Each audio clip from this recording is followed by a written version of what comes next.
हमेशा वक्त पर नमाज पढ़ा करता था। एक दिन सुबह की नमाज कज़ा हो गई। इतने में एक सफ़ेद दाढ़ी वाला बुजुर्ग आया। उसने इस अल्लाह वाले को जगाया कि मियाँ उठ, नमाज पढ़, नमाज का वक़्त जा रहा है, उठ अल्लाह के हुजूर सजदा कर, उठ अल्लाह को राज़ी कर ले, उसके रसूल को राज़ी कर ले। इसने जगाने वाले का शुक्रिया अदा किया कि मियाँ तूने मुझे नमाज के लिए उठाया है, नहीं तो मेरी नमाज जाती रहती। मियाँ बता तो सही तू कौन है, तेरा नाम क्या है? इस जगाने वाले बुजुर्ग ने कहा जी मेरा नाम शैतान है। उस अल्लाह वाले ने कहा ओए तेरा नाम शैतान है? मैंने सुना है शैतान इंसान का खुला दुश्मन है। तू तो मेरा भी दुश्मन है, मेरी नमाज का भी दुश्मन, तू मेरे क़याम का भी दुश्मन, तू मेरे रुकू सुजूद का भी दुश्मन। बजाय रोकने के तूने मुझे नमाज के लिए क्यों जगाया? उस शैतान ने कहा अरे अल्लाह के नेक बंदे, पिछले दिनों में तेरी एक नमाज रह गई थी, तू सारा दिन रोता रहा, सारी रात रोता रहा। एक नमाज रह गई थी तू ना पढ़ सका, सारा दिन रोता रहा, सारी रात रोता रहा कि हाय मेरी नमाज चली गई, हाय मेरी नमाज चली गई। तो तेरा ये रोना अल्लाह को इतना पसंद आया, इतना पसंद आया कि अल्लाह ने तेरे सारे गांव वालों की बख्शिश फरमा दी।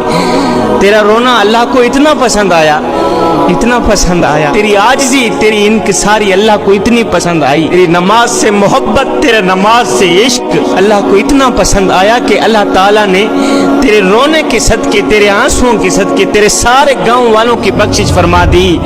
मियाँ मैंने तुझे जगाया इसलिए है कि कहीं ऐसा ना हो कि तेरी आज की नमाज भी चली जाए और तू सारा दिन सारी रात रोता रहे। कहीं ऐसा ना हो कि आज फिर तेरे रोने के सदके अल्लाह ताला तेरे सारे शहर वालों की बख्शिश भी ना फरमा दे। मैंने तो इसीलिए तुझे जगाया है। जवानों, नमाज मेरे करीम नबी की आंखों की ठंडक है, नमाज दीन का सुतून है। अल्लाह ने अपने महबूब को नमाज देने के लिए मेराज पर बुलाया। सातों आसमानों पार इतना लंबा सफर। जब मेरे हुजूर अलैहिस्सलातु वस्सलाम पहले आसमान पर गए तो हजरत सैयदना आदम अलैहिस्सलातु वस्सलाम फूलों के हार लेकर हुजूर के इस्तकबाल के लिए खड़े।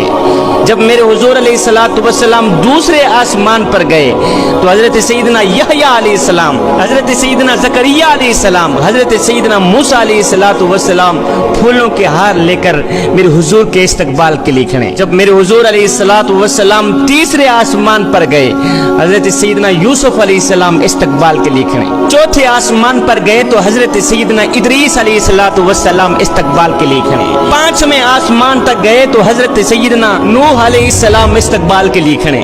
छठे आसमान पर गए तो हजरत सैयदना मूसा अलैहिस्सलातु वस्सलाम फूलों के हार लेकर मेरे हुजूर के इस्तकबाल के लिए खड़े।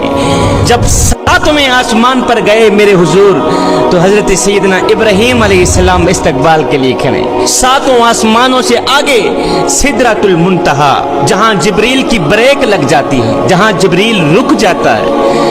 हुजूर अलैहिस्सलाम ने फरमाया जिब्रील आगे चलो, कहा नहीं हुजूर, सिदरतुल मुंतहा से आगे एक कदम भी गया, सिदरतुल मुंतहा से आगे एक कदम भी आगे चला तो मेरे पांव जलकर राख हो जाएंगे। खुद को बचाने के लिए मैं आगे नहीं चल सकता। हुजूर आगे आप जाने, आपका रब जाने। आगे मेरे हुजूर अलैहिस्सलाम ने किस तरह का सफर तय किया ये मेरा अल्लाह जानता है और उसका रसूल जानता है। जब मेरे हुजूर अलैहिस्सलाम ने अर्श की सतह पर कदम रखा तो मेरे अल्लाह ने दरमियान वाले नूर के सारे पर्दे हटा दिए। फरमाया अस्सलामु अलैका या अय्युहन नबी, ऐ मेरे महबूब आपका रब आपको सलाम पेश करता है। मेरे अल्लाह रब्बुल आलमीन ने अपने महबूब को 50 नमाजें तोहफे में दी। मेराज वाली रात की बात कर रहा हूँ, 50 नमाजें तोहफे में दी। मेरे हुजूर अलैहिस्सलाम 50 नमाजों का ये तोहफा लेकर खुशी खुशी वापस आ ही रहे थे कि छठे आसमान पर जब हुजूर आए तो मूसा अलैहिस्सलाम मिल गए। मूसा अलैहिस्सलाम कहने लगे ऐ अल्लाह के महबूब सुनाए अल्लाह ने फिर तोहफे में क्या दिया।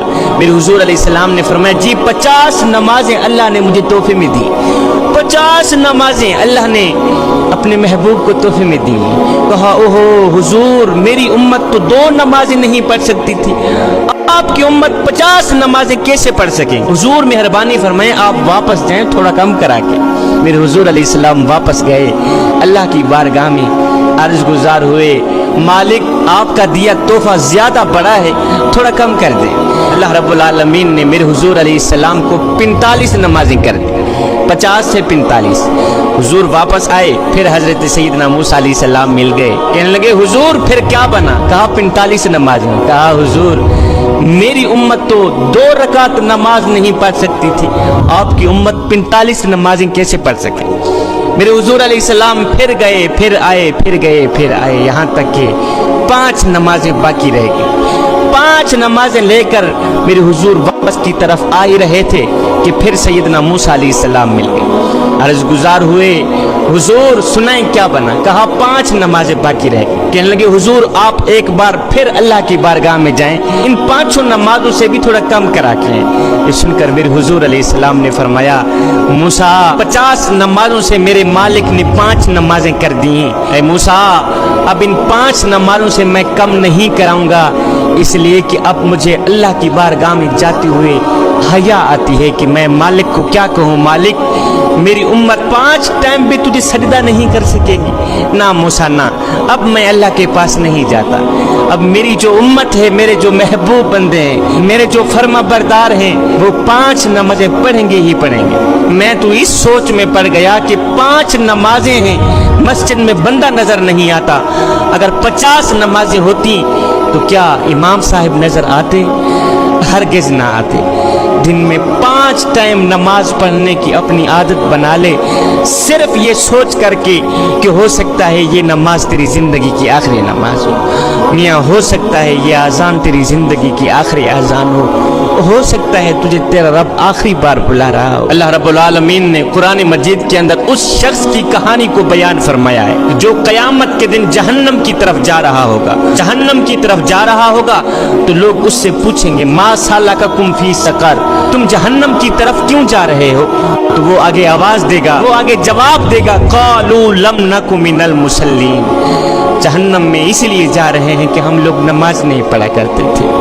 میرے حضور علیہ السلام نے فرمایا جو شخص نماز چھوڑتا ہے, جو شخص نماز ترک کرتا ہے, وہ شخص قیامت کے دن قارون کے ساتھ, فرعون کے ساتھ, حامان کے ساتھ اٹھایا جائے گا. کیا تم میں سے کوئی بھی شخص یہ گوارا کرتا ہے کہ قیامت کے دن میں اللہ کے دشمنوں کے ساتھ کھڑا ہوں؟ جس صف میں دشمنان خدا کھڑے ہوں, جس صف میں فرعون کھڑا ہو, حامان کھڑا ہو, جس صف میں نمرود کھڑا ہو, کوئی بھی شخص یہ گوارا نہیں کرتا. میرا کوئی بھی بھائی, میری بہن, میری بیٹی یہ ہرگز گوارا نہیں کرے گی کہ قیامت کے دن اسے فرعون کے ساتھ اٹھایا جائے, قیامت کے دن اسے حضور کو اذیت دینے والوں کے ساتھ کھڑا کر دیا جائے. تو جب ہم یہ گوارا نہیں کرتے تو پھر ہمیں پکا ارادہ کرنا چاہیے کہ آج کے بعد ہم نماز نہیں چھوڑیں.